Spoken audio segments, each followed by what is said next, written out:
Eto na nga mga kapatid, pasukin na rin natin ang Facebook. Alright, yo. Meron tayong guest ngayon. Kuya Rio, shout out po. Sana'y mapaunlakan niyo po ako na panoorin ang inyong video dito po sa aming video. Sa aming page mga kapatid. Hindi kasi ako ganong kagalingan pagdating sa mga naalalaman or sa mga search eh. Pero ang alam ko lang, mahal ko po ang mga Duterte. Yan mga kaibigan. Nakalagay dito sa kanyang caption, sa gera, sa gitna ng gera, ito lang ba ang sagot ng gobyerno sa mga OFW? Ganito lang kalamya ang response ng mga admin sa mga OFW na naipit sa gera, okay? Middle East ngayon. Chik. Parang, grabe. Sa gitna ng usapin tungkol sa ICC warrant, malinaw ang paninindigan ni Senador Bongo. Dapat munang dumaan sa korte ng Pilipinas. O, panoorin na ho natin ito ng sabay-sabay mga kapatid. Oo nga naman. Malinaw naman na talagang wala na pong jurisdiction yung ICC na yan dito sa Pilipinas. Pero bakit ganun pa rin? No? Bakit ganun? Bakit may magic hong nangyayari, sir? Nagtatanong lang po kami sa administrasyon, sir, ano na po ba ang meron sa administrasyon ngayon? Bakit puro pagpapabagsak pa rin po sa mga Duterte? Wala na kaming ibang nakita. Tapos ngayon, yung mga OFW natin, ganyan lang ang sasabihin ninyo. Samantalang si Tatay Digong, hanggat maaari, again, magnakaw na lang tayo ng eroplano. Hanggat maaari, kailangan makauwi ang mga OFW. Ganun sana, di ba? Okay, panoorin na ho natin ito ng sabay-sabay. Kuya Rio, pasok! Oh guys, panoorin po natin ang bobo presidente natin. Ang advice na binibigay natin sa ating mga kababayan ay maghanap kayo ng safe place at doon kayo muna at you stay there and you stay in a safe place and stay indoors and stay away from areas of danger. Sir! Seryo, shout out. Yun nga, Presidente of the Philippines, pinakamatalinong presidente sa buong daigdig. Sir, kahit hindi nyo naman po sabihin yan, kahit hindi nyo sabihin sa mga OFW doon, talagang hahanap at hahanap po sila ng safe. Alam nyo naman, pumunta pa sila doon at ipangalandakan nila yung sarili nila doon sa mga missile. Missile, eto ako! Boom! Ganon. Automatic yon, sir. Kahit hindi nyo sabihin, talagang maghahanap sila ng safe sa Pilipinas. Natatawa ko eh. Ano ba, di ba? Reaction video, reaction. Papayagan naman tayo ni Kuya Rio, no? Mr. Rio. Yun nga, di ba? Wala bang ibang mas maganda kang sasabihin sa kapwa Pilipino nating mahal, kundi magtago at sa mga safe? Wow! Yung presidente dati, hindi ganyan. Pero naman, napakahina nyo naman, sir. Bigyan nyo naman ng pag-asa yung kapwa nating Pilipino. Hindi ganyan. Tuloy ho natin, ha? Pucha, maghanap kayo ng safe place, stay indoor. Ha? Yun na ba yun? Ha? Pucha, sa gitna ng gera, sa gitna ng takot, sa gitna ng panganib, stay indoor lang? Hindi ba dapat may kasunod na lalabas namin kayo? May standby flights, may evacuation plan. Dapat! May malinaw na timeline. Pucha, noong panahon ni Tatay Digong, kapag may krisis, ang tono niya laging uuwi kayo. Sagot namin kayo. May tapang, may urgency, may direksyon. Ngayon, parang advisory lang ng bagyo. Alam mo ba nga, ang mga OFW, hindi turista. Yes. Okay? Hindi sila observer ng gera. Sila ang bumubuhay sa kanilang mga pamilya. Alright. At ng ating ekonomiya. Okay? So sila ang tinatawag nating bagong bayani. Oo. Hindi ba dapat heroic din ang response? 'Di ba? Ang lamya mo, no? Oy, alam mo, may nababasa ho ako sa Facebook, yung memes lang ba yun o totoo? Tatanong lang po, kasi parang mas iniisip pa ni PBBM yung mga remittance. Ay, naka, mga kapatid, tuloy tayo. Sa panahon ng krisis, hindi sapat ang stay indoor. Oo. Ang kailangan ng bayan, malinaw na plano, malinaw na aksyon, at malinaw na liderato. Umaaksyon naman sila at lumidirato-rato, Ano bang aksyon ginagawa ng gobyerno natin? Nakikita natin, laging may hearing pala, di ba? Hearing ng hearing! sa pagpapabagsak kay BP Sara. Oh. Hindi, di ba? Oh. Si BP Sara may kasalanan, may kasalanan, may kasalanan. Si BP Sara.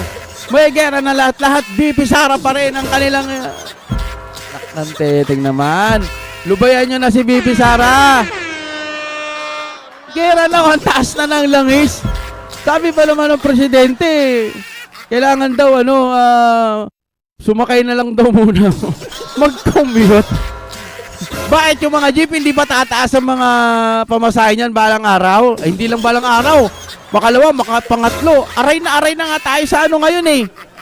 Parang 2 days before lang o 1 day, parang 50, 55, 54. O ngayon magkano na? 60 plus na. Yung mga 4 wheels natin, yung mga diesel. Sa diesel naman, magkano na? 70 plus na. Baka mag-80 na yan maya-maya. Baka nga, pag napanood nyo itong balita na to, kung bukas pa, magulat kayo, baka nasa lagpas 80 na. Oh. Anong sagot ng presidente? Mag-commute muna. Sir, hindi ho tayo nangaasar sa gobyerno. Ang atin lang, iminumulat po natin ng mga kababayan natin na itong ating Pilipinas, base lang ho sa aking opinion, para ho kasing napapabayaan na.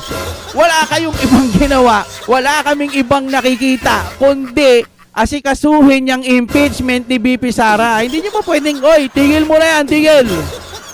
No, tigil mo na. Oy, tigilan nyo nga si BP Sara. Sana man na may presidenteng gano'n, oy, tigil nyo yung kaka-impeach nyo. Asikasuhin nyo muna yung mga kailangan natin. May gera-gera ngayon. Sapat ang langis. Naman. Ay, tuloy na ho natin to. Kuya Rio, ano pong meron dyan? Ikaw, ano sa tingin mo? Ang lamya, di ba? Oo. So guys, usap-usapan ngayon ang issue tungkol sa ICC warrants Ayan. at ang paninindigan ng Senator Kuya Bongo. Dahil alam niyo ba, nakabilang po siya sa mga nagsusulong ng resolusyon sa Senado na nagsasabing ang anumang warrant mula sa International Criminal Court o ICC ay dapat munang dumaan sa korte. Di ba? Matagal nang usapan yan na dapat dumaan muna sa korte bago mapunta sa ICC. Bukod pa doon, wala nang jurisdiction itong ICC sa Pilipinas. Isinisiksik nila yung dahilan nila sa dati kaysa sa ngayon. Ang kulit, paulit-ulit. Reject na nga. Ang dami ko nang napanood na mga senador eh. Ang dami na, mga senador, may mga attorney, may mga magagaling na mga tagapagsalita. Hindi na pwede yung dati. Wala nang jurisdiction yan sa Pilipinas. Umiiral ang batas natin dito. Bakit kailangan nandoon si Tatay Digong? Okay lang naman sa kanya. Sige, i-hearing nyo ko, litisin nyo ko dito sa Pilipinas. Huwag sa ibang bansa. Hindi ko kaano-ano yung mga yon. Ano bang alam nila? Ano bang ramdam nila sa ginawa ng Tatay Digong natin nung mga panahon po ng pandemic? Nung panahon po na nagagawa niyan tungkulin niya dito sa Pilipinas, alam ba yan ng mga ICC? Ay, ewan. Tuloy ho tayo mga kapatid na Pilipinas bago ipatupad. Tama. At malinaw po ang Tuloy-tuloy. sinasabi niya. Hindi po ito tungkol sa kanya. Yes. Hindi lang ito tungkol kay dating Pangulong Rodrigo Duterte. Yes. Ito guys ay tungkol po sa soberanya Mm. ng ating bansa. Mga idol, ang punto ni Senator Kuya Bongo ay simple pero malalim. Yes. Dahil bilang isang independent na bansa, may sarili po tayong judicial system. Of course. May sariling korte, may Oh. sariling batas, may sariling konstitusyon. So bakit hahayaan natin i-override ito nang hindi man lang dumadaan sa proseso ng ating sariling Yes. hukuman? Natatandaan ko si Remulla, sinabi niya rin yon. Sinabi rin ni BBM yon. Wala nang jurisdiction. Sinabi nila yon, di ba? Si PBBM, si Remulla, sinabi nila wala nang jurisdiction sa Pilipinas yung ICC. Bakit ngayon nagkaroon ng magic? Tanong lang ano ho meron? Bakit nagkaganon? Di ba? Ang panawagan niya ay kung may warrant man na manggagaling sa ICC, dapat po itong suriin muna ng mga korte sa Tama. Pilipinas. Tama. Tama naman eh. Di ba? Hindi ito pagtakas sa pananagutan. Ay, teka po, ano na po ba ang update doon sa Supreme Court patungkol yung kay Tatay Digong? No? Kasi alam ko, parang nagbigay ata ng reklamo din. Ano bang pwedeng itawag doon? Nagsumite? O ano ba? Na hindi pwedeng nandoon si Tatay Digong. Ano na po ba ang masasabi ng korte dyan? Di ba? Ako, hinahanap ko pa rin kung ano nang sagot ng korte dyan. Hindi rin po ito pagharang sa ustisya. Ito ay paggiit ng due process at pagrespeto sa ating legal system. Yes. At wag po natin kalimutan mga idol na ang ICC ay isang international body pero ang Pilipinas ay isang sovereign country. Yes. Okay? May prinsipyo sa international law na tinatawag na complementarity. Ibig sabihin, papasok lang ang ICC kung hindi kaya o ayaw umaksyon ng isang bansa. Okay, malinaw yun ha? Dahil may 100%. kakalahan ang Pilipinas. May korte po tayo. Oo. At may proseso po tayo. Mga idol, hindi madaling tumindig sa ganitong issue. Alam niyo naman, kapag ICC ang usapan, mainit na debate yan. Pero malinaw ang mensahe ni Senator Kuya Bongo. Hindi ito personal at hindi ito para protektahan ng sarili niya. Ito ay para protektahan ng prinsipyo ng mga Pilipino at dapat dumaan muna sa batas ng Pilipinas. At bilang halal na senador, tungkulin niyang ipagtanggol ang dignidad at kapangyarihan ng ating bansa. Okay. Sa huli mga idol, maaari tayong magkaiba ng pananaw. Pero ang tanong, sino ang dapat unang magdesisyon para sa mga Pilipino? Isang international court ba? O ang korte ng Pilipinas? Napakaganda, di ba? Sino ba ang magdidesisyon? Halimbawa, yung kapwa mo Pilipino, kung may kasalanan siya o wala. Ang kailangan bang magdesisyon yung taga-Banyaga? Wow! Heavy na po talaga ang ating Pilipinas ngayon, mga kapatid. Hanggang dito na lamang. Maraming salamat po sa inyong panonood.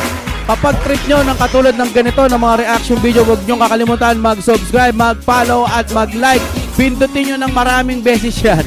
Maraming salamat po sa inyong panonood. At syempre pag sa Facebook naman natin, sa mga gustong sumuport dyan, ito ang ating unang vlog na isinagawa dito kasi sa YouTube po tayo. Kung gusto nyo pong suportahan, syempre, magpindot na kayo dyan ng ating star. May star dyan, mga kapatid. No? Maraming salamat sa inyong panonood. And, saan na ating outro? Break it down! Oh my God, we'll be back again.